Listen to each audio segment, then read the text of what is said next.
하나님 나라의 비밀은 동일한 꿈을 가진 너희에게는 허락되었으나 다른 세상 사람에게는 다 비밀로 감추어져 있고 보아도 보지 못하고 들어도 깨닫지 못하게 하려 함이라 라고 말씀하고 계십니다. 그러니 세상은 아무리 이 꿈을 꾸어도 이 꿈을 들어도 해석하지 못하고 이해하지 못하고 여전히 자신이 왕이 된 삶, 여전히 자신이 주인 되어 이 땅을 살아가고 자신의 방법대로 살아갈 수밖에 없다라고 하는 것이죠. 오늘 본문도 사실 그런 내용을 이야기하고 있습니다.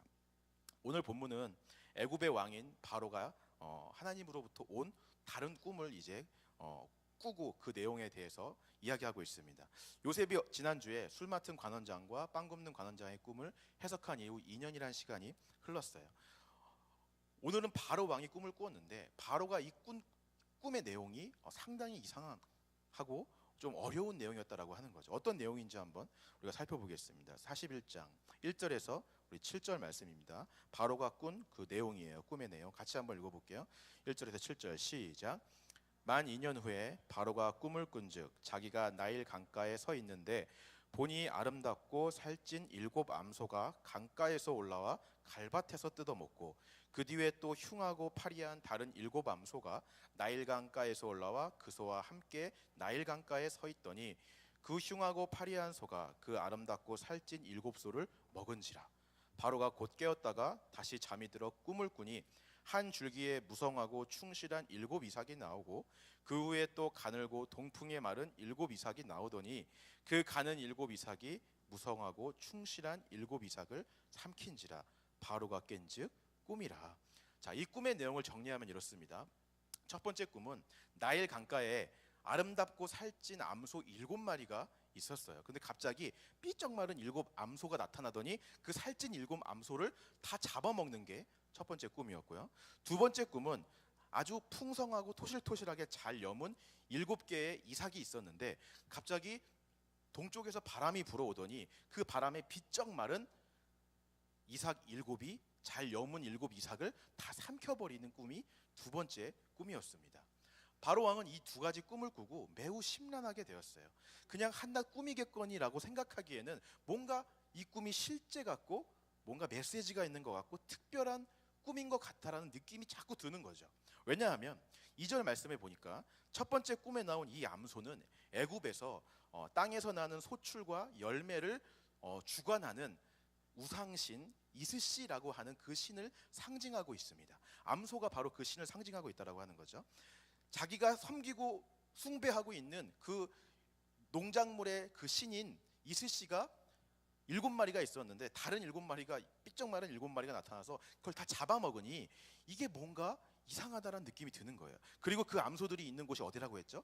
나일강이라고 얘기했습니다. 나일강은 애굽 사람들이 숭배하고 가장 경배하는 자연 중에 하나가 바로 나일강이었어요. 애굽의 그 모든 것들을 가장 풍족하게 해주는 생명줄이 바로 나일강이다라고 애굽 사람들은 믿고 있었습니다. 그래서 바로 왕들은 우리가 아침에 일어나서 새벽기도 가듯이 이 바로 왕은 아침에 일어나서 나일강에 가서 나일강에게 예배하고 나일강에게 제사를 드리는 행위들을 종종 했었다라고 하는 거죠. 그러니까 자신들이 예배하고 숭배하는 대상인 나일강에 자신들이 경배하는 우상신인 이스시가 나와 있으니 이게 뭔가 영적인 메시지가 있다, 뭔가 느낌이 있는 꿈이다 라고 상상할 수밖에 없는 것입니다. 또 두 번째 이유는 6절 말씀에 보니까 동쪽에서 바람이 불어왔대요. 애굽의 동쪽에서 부는 바람은 흔치 않은 바람입니다. 아마도 모래폭풍 같은 것을 의미했던 것 같아요. 이 바람이 한번 불 때는 거의 쉬지 않고 한 50일간을 불어대는데 이 바람이 불 때 모든 농작물들이 극심한 피해를 입었다고 해요. 그런 기록들이 나와 있습니다. 그러니 이 꿈이 그냥 한낱 그냥 내가 꾼 꿈인가 보다라고 생각해 버리기에는 우리의 일상생활과도 너무 밀접하게 연관이 있는 거죠. 아무리 생각해봐도 이게 뭔가 있는 것 같아요.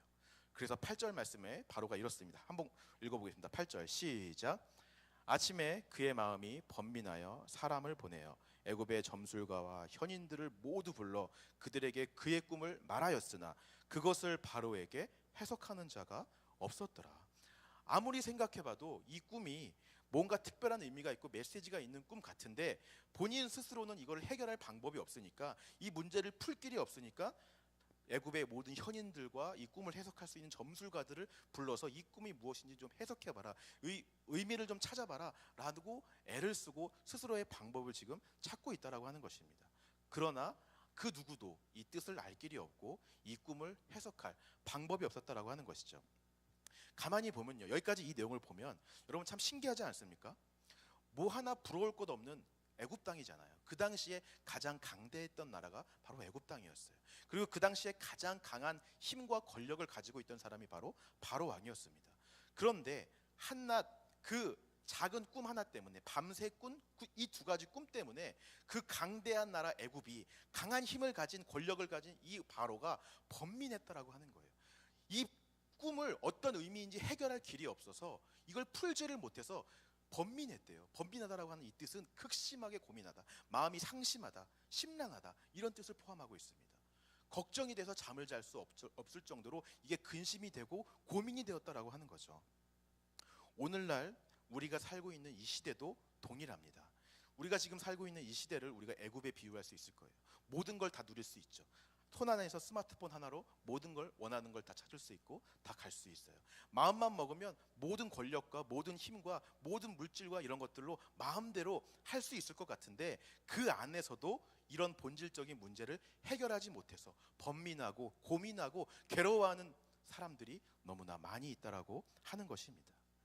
이 세상에 어떤 것으로도 채워지지 않고 채울 수 없고 풀 수 없는 문제들이 다 우리에게 있다라고 하는 것이죠. 우리를 번민케 하는 문제가 있다라고 하는 것입니다. 한때 한국에서 대기업의 자녀들이 막 자살하는 사건들이 있었어요. 정말 뭐 높은 그런 한국에 내놓으라 하는 그런 대기업 자녀들이 막 자살하는 사건이 있었어요. 사람들이 그걸 보고, 아니 저렇게 돈이 많고 뭐든지 다 할 수 있을 것 같은데 뭐가 부족해서, 뭐가 그렇게 큰 문제여서 자살을 할까? 저렇게 목숨을 쉽게 끊을까? 어떤 사람은 비아냥거리기도 하고 어떤 사람들은 참 복에 겨웠다라고 한심하게 이야기하기도 했습니다. 그러나 아무리 물질이 많아도, 아무리 가진 것이 많아도, 아무리 내가 이 땅의 모든 것으로 내가 다 할 수 있을 것 같아도 내 힘으로는 풀 수 없는 문제가 있고, 내 힘으로 해결할 수 없는 본질적인 문제, 해결할 수 없는 나를 번민케 하는 그 문제가 반드시 있다라고 하는 거죠. 만약에 여러분들이 하고 싶은 것을 다 하고 갖고 싶은 것을 다 가지면 만족할 것 같으세요? 이 땅에서 여러분 행복할 것 같습니까? 이것만 있으면 내가 만족하겠다, 이것만 있으면 내가 행복할 텐데, 그걸 가져도 또 다른 문제로 고민하게 되고 번민하게 되는 게 사람이라고 하는 것입니다. 예전에 제가 힐링 캠프에서 JYP, 그죠? 박진영이 나와서 하는 프로그램을 한번 본 적이 있어요. 근데 이 사람이 했던 이야기가 오래돼서 잘 기억은 안 나는데 참 기억에 많이 남아요. 이런 얘기를 했습니다. 이 사람은 정말 자기 관리가 철저한 사람이에요.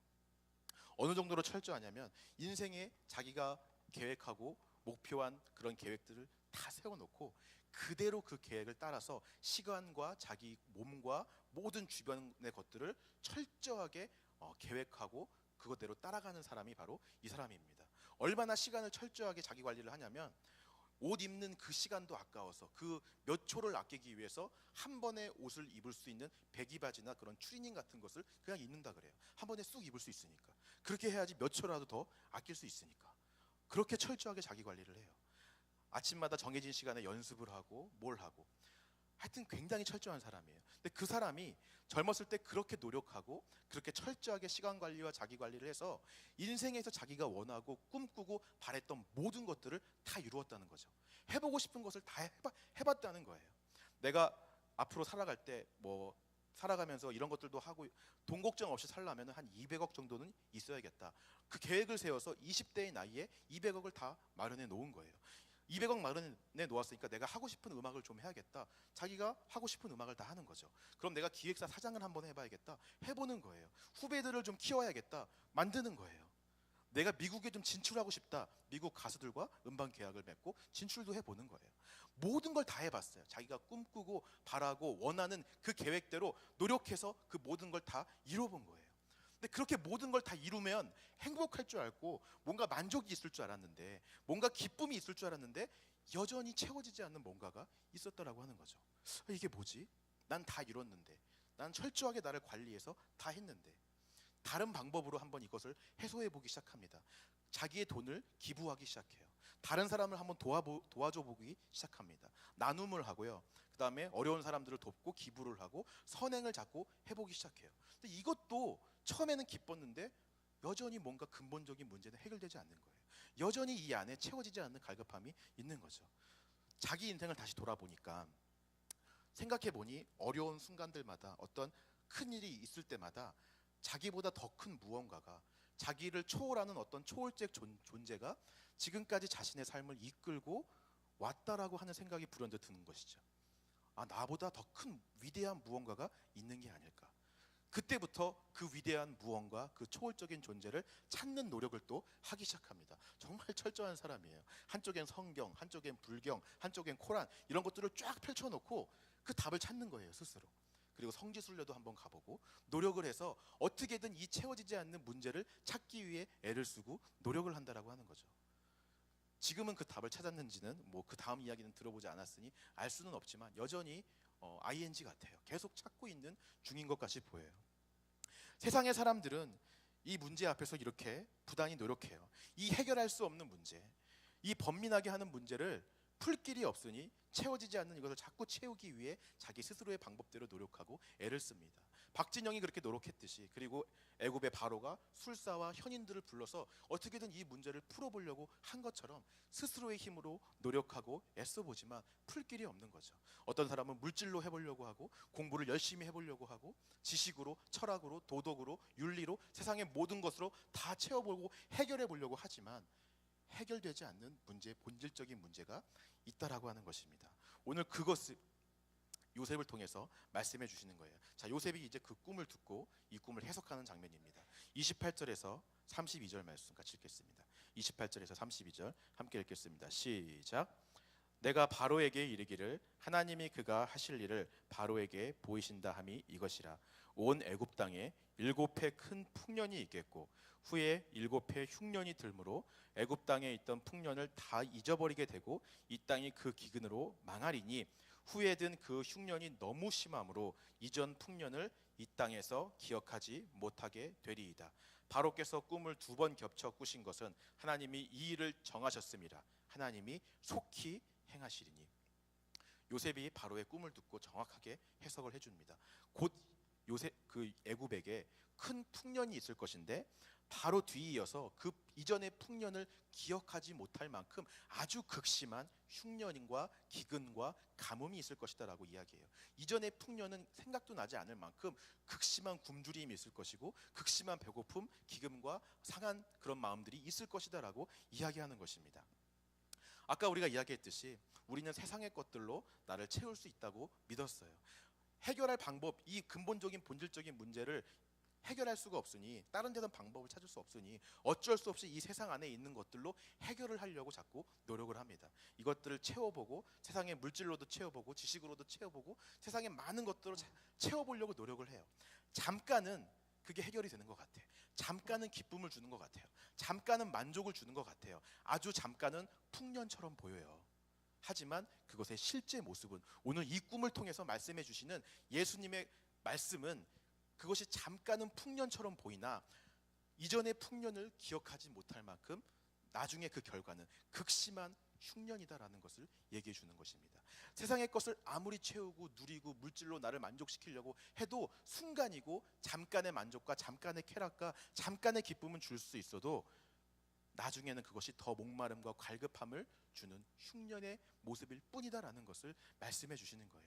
그들이 경배하고 숭상했던 그 풍요로운 생명줄이라고 믿었던 나일강 말라 비틀어질 것이다. 너희의 소출을 담당하고 책임져주는 우상신 이스씨 다 말라 비틀어질 것이다. 동쪽에서 부는 바람 한번 불어오면 너희들의 풍족함을 배고픔을 채워줬던 그 이삭들 다 쓸어 없어질 것이다. 세상은 풍요로워 보이나 풍년처럼 보이나 실상은 너희를 갉아먹고 죽이는 흉년이 진짜 모습이다 라는 것을 오늘 요셉을 통해, 이 꿈을 통해 해석해 주시는 것입니다. 잠깐은 좋아 보일 수 있어요. 세상의 것들이 잠깐은 나를 만족시킬 수 있어요. 잠깐은 풍년처럼 느낄 수 있어요. 하지만 마지막은 결국은 먹을 것 하나 없는 흉년의 상태가 바로 세상이라고 하는 거예요. 에서 신드롬이라는 말이 있습니다. 여러분 이 말을 들어보셨는지 모르겠어요. 에서가 배가 조금 많이 고팠을 때 팥죽을 끓이고 있는 동생 야곱을 발견하게 됩니다. 야, 팥죽 한 그릇만 줘라. 야곱이 얘기하죠. 그럼 형의 장자권을 나에게 팔아라. 장자권은 아버지의 가문의 대를 잇고 아버지의 모든 유산을 상속받을 수 있는 가장 그 시대의 위대한 가치였고 가장 귀중한 보물이었어요. 에서는 눈앞의 배고픔을 참지 못해서, 눈앞의 이 갈급함을 참지 못해서 팥죽 한 그릇에 영원한 가치를 그냥 팔아버리는 거예요. 영원한 미래를 팔아버리는 거예요. 순간의 기쁨을 위해 미래를 포기한 대표적인 사람이 바로 에서라는 것입니다. 이것을 우리가 에서 신드롬이라고 얘기해요. 오늘날 세상 사람들이 다 이 신드롬 속에 살고 있어요. 다 눈앞에 잠깐의 이 풍년을 위해 살고 있어요. 잠깐의 나를 만족시키는 이 기쁨을 위해, 순간의 쾌락을 위해, 이 재미를 위해 살고 있는 거예요. 그걸 위해 영원한 하늘나라의 가치를 포기하고 정말 귀중한 것들을 뒤로 하고 버리는 삶을 살고 있는 게 바로 이 세상의 모습이라고 하는 것입니다. 자, 그러면 질문합니다. 어떻게 우리는 이 문제를 해결할 수 있습니까? 그러면 세상의 것으로는 아무리 나를 채워도 굶주리게 되는데, 이 본질적인 문제는 해결할 길이 없는데 어떤 걸로 채워야지 내가 만족하고 어떤 걸 먹어야지 내가 굶주리지 않고 영원하게 만족하며 기쁨을 누리며 행복하게 살 수 있습니까? 38절에서 40절 말씀 같이 읽겠습니다. 38절에서 40절 같이 읽겠습니다. 시작. 바로가 그의 신하들에게 이르되 이와 같이 하나님의 영에 감동된 사람을 우리가 어찌 찾을 수 있으리요 하고 요셉에게 이르되 하나님이 이 모든 것을 내게 보이셨으니 너와 같이 명철하고 지혜 있는 자가 없도다. 너는 내 집을 다스리라. 내 백성이 다 내 명령에 복종하리니 내가 너보다 높은 것은 내 왕자뿐이니라. 그러한 흉년의 때에, 영적인 그 흉년의 때에 하나님께서는 이미 구원의 길을 예비해 놓으신 거예요. 모든 일들을 아시고 하나님의 계획과 섭리에 따라 애굽 땅에 먼저 보낸 사람이 있었다는 거죠. 그 사람이 바로 요셉이었다는 거예요. 세상의 강대함을 애굽의 그 거대한 것들을 의지하고 잘 먹고 잘 살 수 있을 거라 믿었던 애굽 사람들이 은 20에 팔려온 요셉만 이제 바라보게 되는 거예요. 요셉만이 이 문제를 해결해 줄 수 있는 유일한 사람이라고 하는 거죠. 그것을 위해, 바로 이 순간을 위해 요셉은 은 20에 자기의 형제들에게 배반을 당하고 팔려서 이 애굽 땅에 보내심을 받았다라고 하는 것입니다. 이 근본적인 문제, 이 본질적인 문제를 해결하기 위해서요.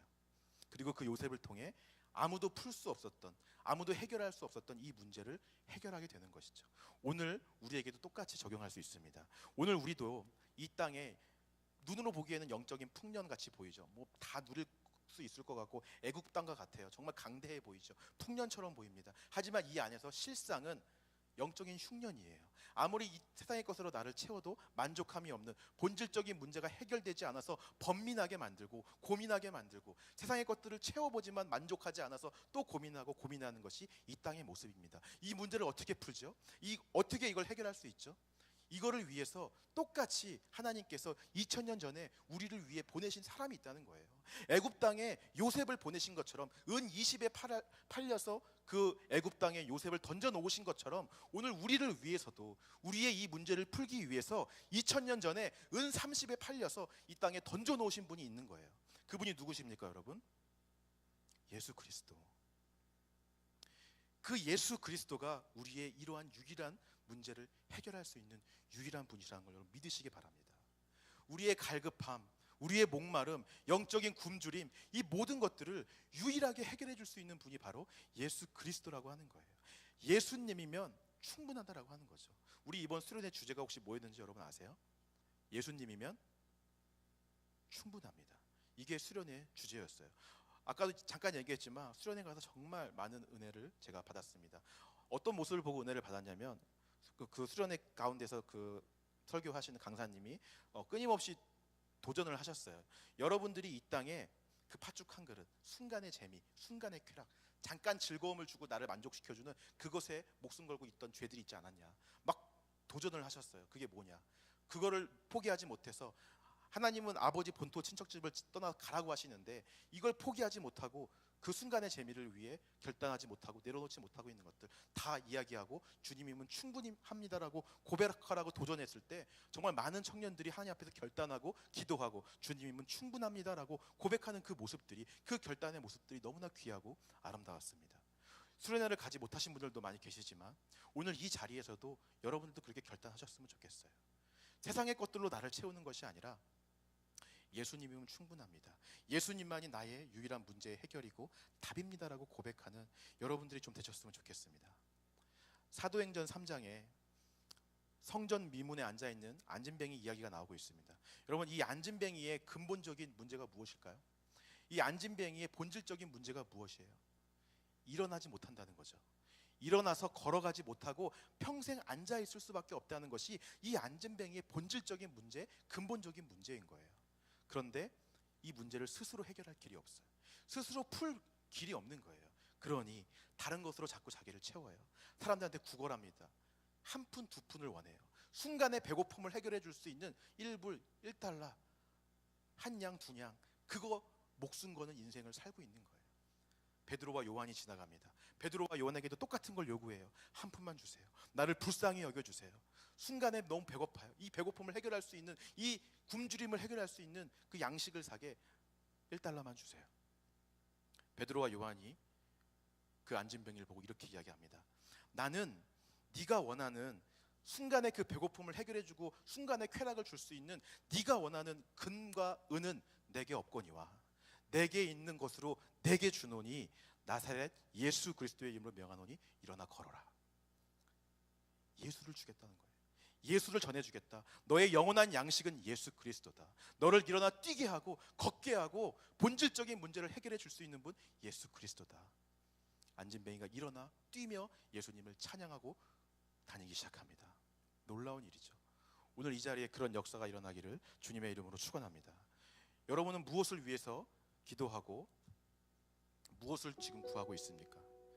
이 안진뱅이처럼 오늘도 이 자리에 나와서 순간에 여러분들에게 만족을 주는 그 기쁨을 구하고 있지 않아요. 순간의 쾌락을 만족시켜주는 그것 좀 달라고, 물질 좀 달라고, 내 문제 좀 해결해 달라고, 팥죽 한 그릇을 달라고 그렇게 기도하고 있지는 않습니까? 오늘 하나님께서 여러분들에게 동일하게 도전하십니다. 네가 원하는 금과 은 내게 없거니와 내게 있는 것으로 내게 주노니 나사렛 예수 그리스도의 이름을 명하노니 다 눈뜰지어다, 다 일어날지어다, 다 걸을지어다, 다 외칠지어다, 다 말할지어다. 오늘 예수님이 그렇게 여러분들에게 도전하세요. 결단하시기 바랍니다. 예수님이면 충분합니다. 예수님이면 충분합니다. 예수님이 나의 문제의 해결입니다. 우리 아까 했던 찬양인데요, 주 한 분만으로라는 찬양입니다. 수련회 가서도 계속 이 찬양 불렀고요. 우리가 주님이면 충분합니다, 주님이면 만족합니다, 이 찬양 부르면서 결단했으면 좋겠어요. 함께 이 찬양 고백하면서 주님 앞에 나아갑니다. 함께 찬양하시겠습니다.